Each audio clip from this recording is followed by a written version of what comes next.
there has to be a credible consequence and a negative one awaiting people who commit human rights violations on this scope and this scale. These are some of the most serious crimes under international law. In 1989, government troops opened fire on student-led pro-democracy protesters in Beijing, resulting in hundreds, if not thousands, dead.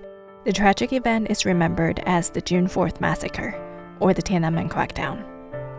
And for 3 decades, Hong Kong was one of the few places on Chinese soil where annual vigils were held to commemorate the victims who died in the crackdown. But in 2020, Hong Kong police force banned the gathering for the first time, citing COVID-19 restrictions, and imposed the same ban in the following year.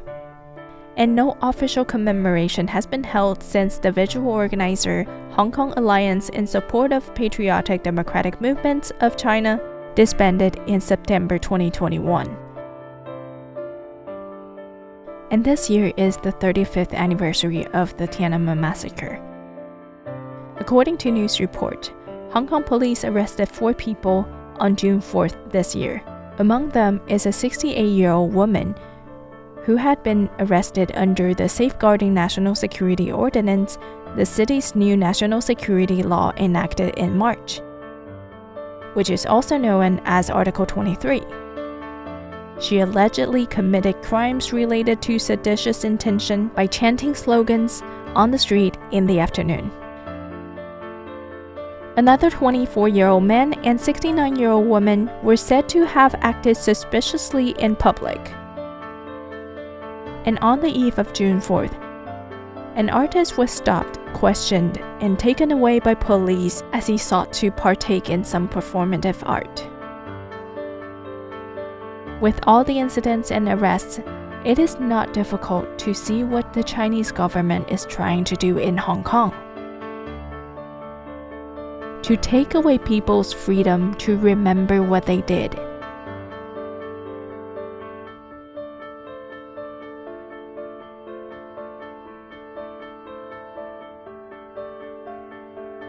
My name is Iris Shi. You're listening to The Divide.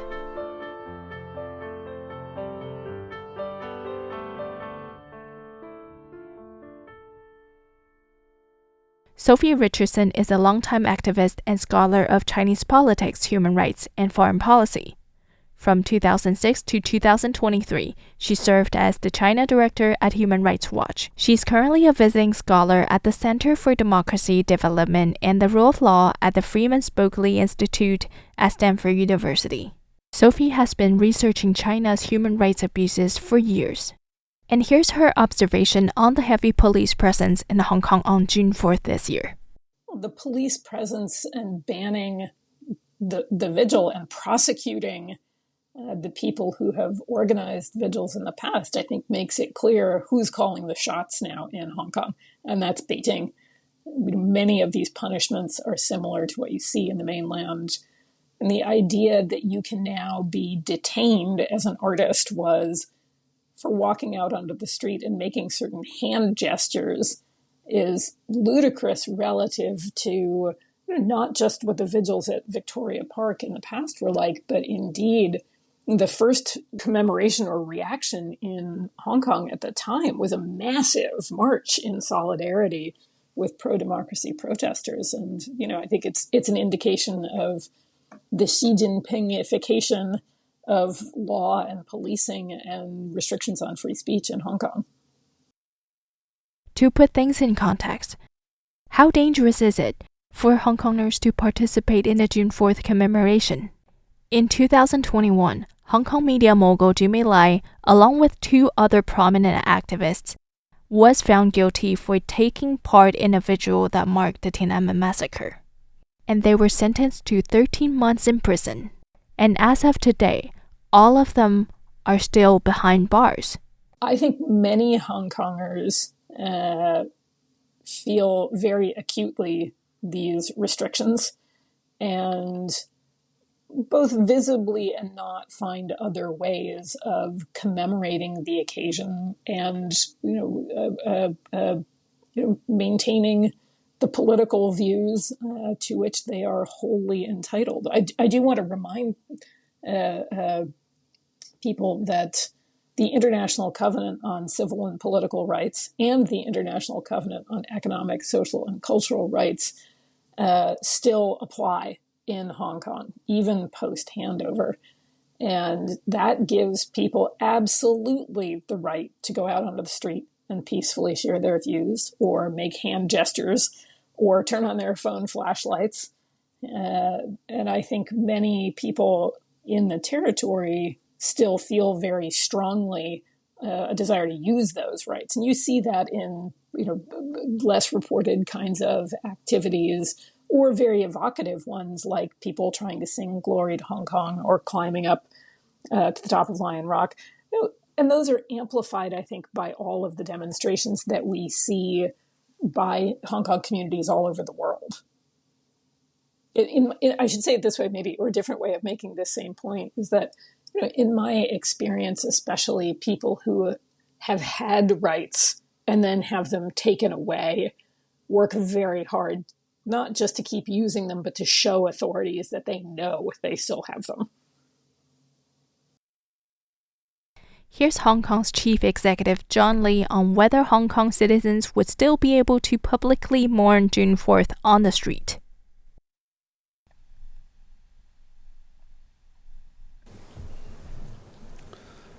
The government position on public events is very clear. All activities by any person must be conducted according to the law. No activities that contravene the law should take place. The government, of course, will take action in accordance with the law, which includes the Public Order Ordinance, the Hong Kong National Security Law, and the Safeguarding Hong Kong Security Ordinance. I have said in my beginning speech that we should not forget the pain that we all went through in the attempted color revolution which took place in 2019. The threat to national security is real, and such activities can happen all of a sudden, and different people may use different excuses to hide their intention. So it is important we all bear that in mind, to be on guard all the time against attempts to cause trouble to Hong Kong, particularly disturbing public peace. Hong Kong government will ensure that all activities that take place in public must be conducted within the law, and any activities that contravene the law enforcement agencies will take action accordingly.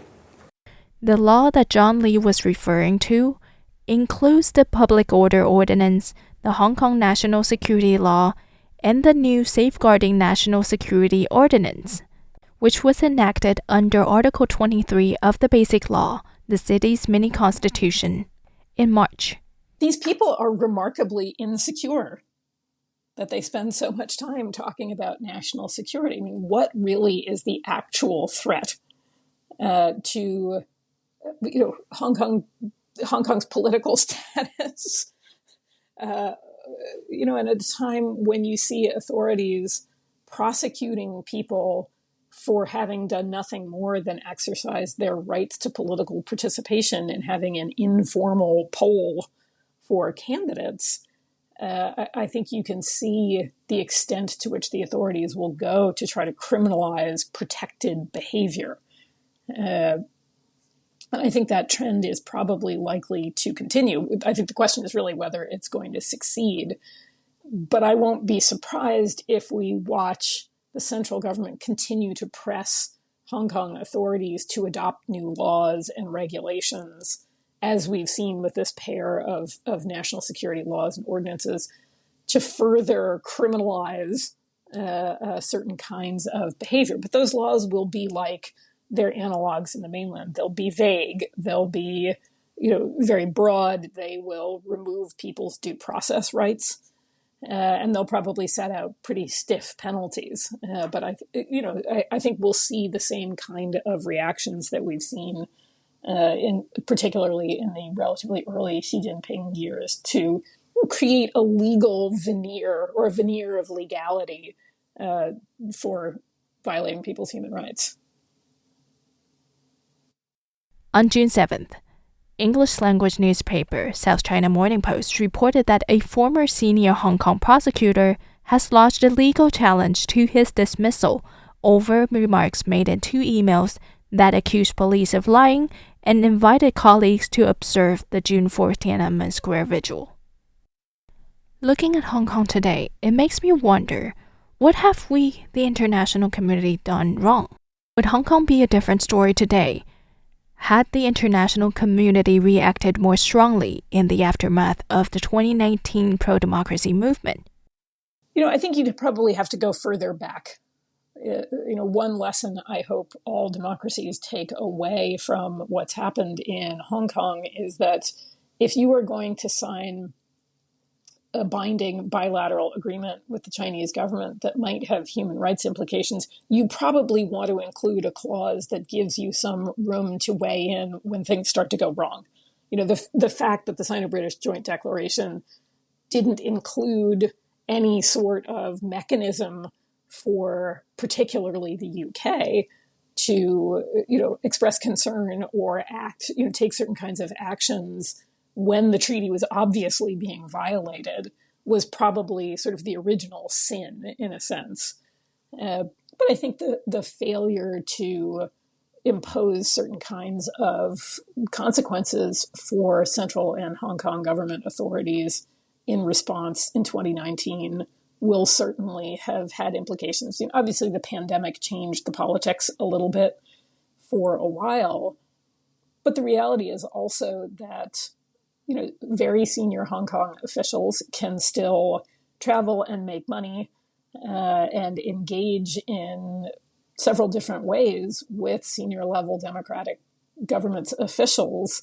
And I think that creates a sense of impunity that needs to change. These guys think they can do whatever they want. They can throw Tao Hang-tung in jail. They can keep Joshua Wong in jail. They can torment Jimmy Lai through a baseless prosecution and get away with it.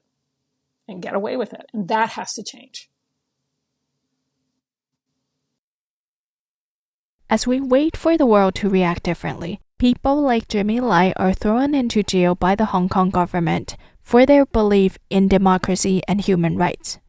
I asked Sophie if she thinks Jimmy Lai will be released one day. I certainly hope so. The man has broken no law. This is a prosecution that has been politicized from the very beginning, as is the case with many of the other people that we've, that one thinks about. I mean, what on earth does anybody actually think? What law did Lei Chuk-yan actually break? What infraction did Martin Lee or Margaret Ng commit? It's ludicrous.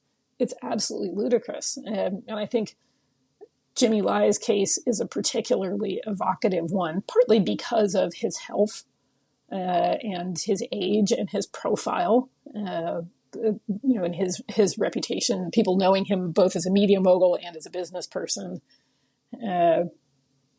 But I think it is in the interests of democratic governments to weigh in as strongly as they possibly can for him to be freed, partly because of his health concerns. It was very worrying to see the other day that he had appeared in court and appeared to be not in great health. That's very worrying.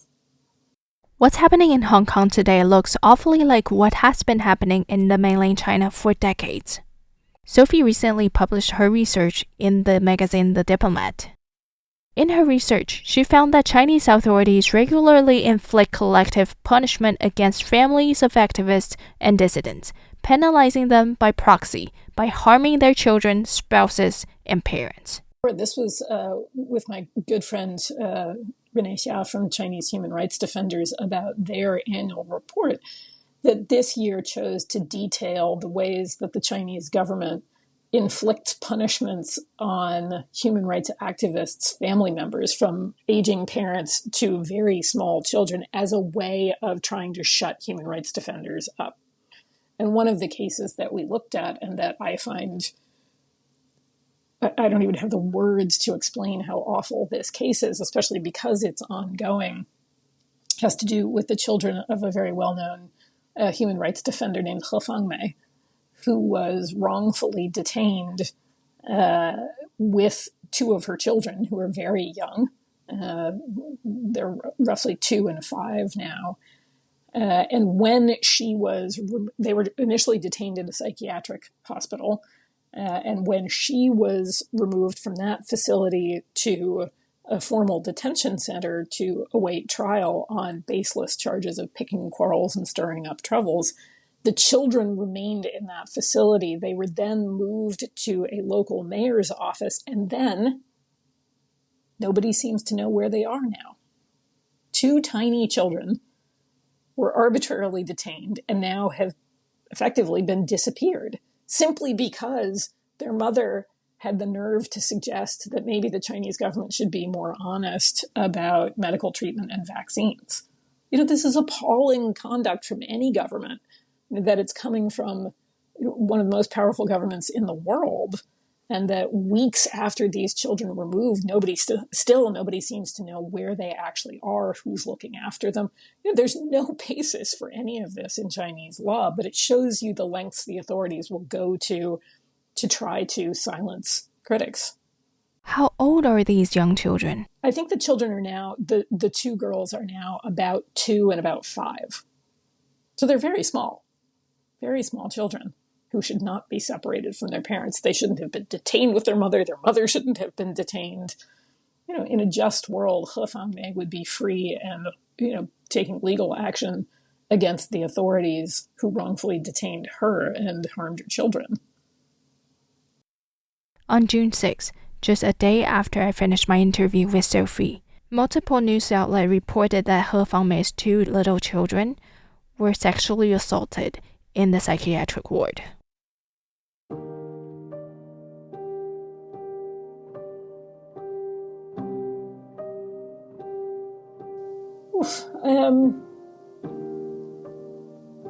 What's the right answer? Well, I think to say that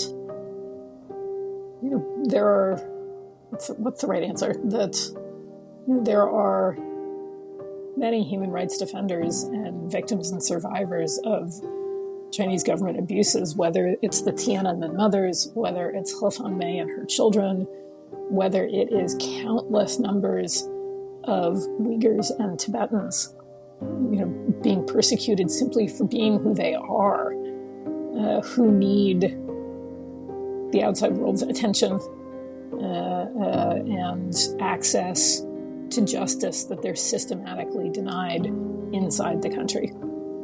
And I think what we've seen the Chinese government do over the last decade or so is not only become more abusive inside the country, but increasingly become more abusive outside the country. And I think never has there been more of a reason for governments around the world, who are now themselves affected by these problems, to press Beijing to live up to its commitments under international human rights law. There's less of a difference now between people who are standing in the Uyghur region and people who are standing outside China than in the past. And that's why we need to fix these problems at their root.